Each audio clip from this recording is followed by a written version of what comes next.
You know what a Korean custom is? It's a custom keyboard that's designed in Korea, as Huey from Topclack described it. Notable examples include super fancy and super expensive ones, including the famous TX and LZ Lanet keyboards. Now here's this.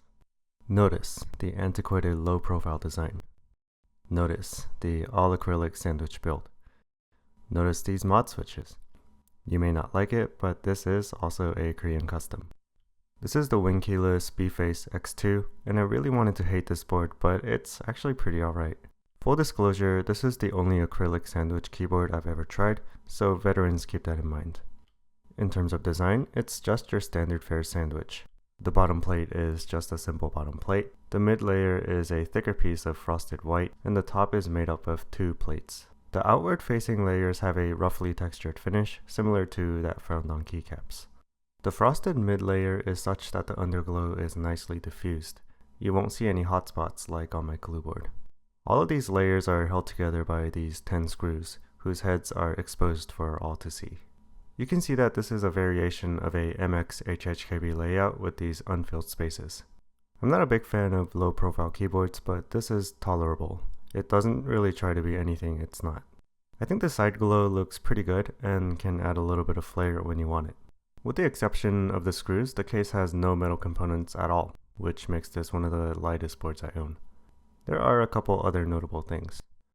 The first is that the plate only supports a single layout. This is pretty uncommon as far as custom keyboards go, since a lot of designers want to give the option of choosing their layout, but that is just not the case here.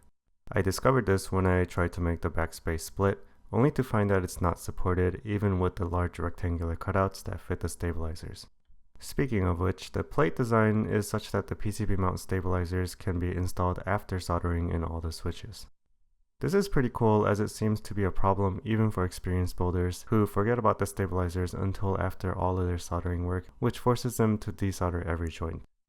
I actually benefited from this already, as the stabilizers that it came with used to pop out pretty often. The fix might not have been so straightforward if this feature wasn't there.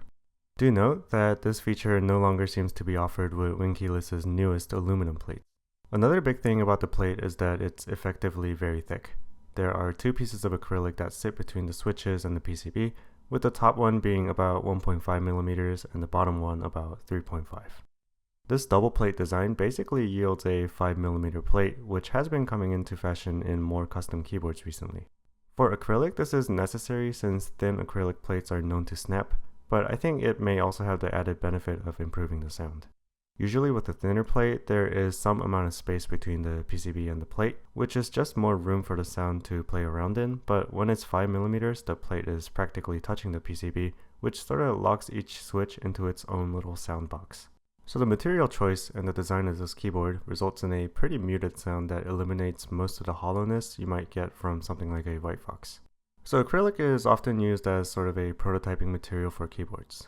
The designer of the glue board had once said that they use it to familiarize themselves with certain layouts before exploring other options. So it would make sense that when you're doing an acrylic board, you try to keep costs down and cut corners, but that's just not the case with this one. The exterior finish is actually attractive, and each layer fits together flawlessly, mitigating a lot of the general association of light boards to cheapness. So acrylic has a lot of flex when compared to other metal plates, and the combination of sandwich mounting and the rest of the case also being acrylic really brings that through. It doesn't take a lot of force to demonstrate that the whole board can pretty easily flex. A consequence of this is the bouncy feel to every downstroke. I've hinted at this before, but I do enjoy a bit of flex, particularly for builds with linear and tactile switches, so this feels pretty great for me. Here's a typing test. These are lubed Mod-H's.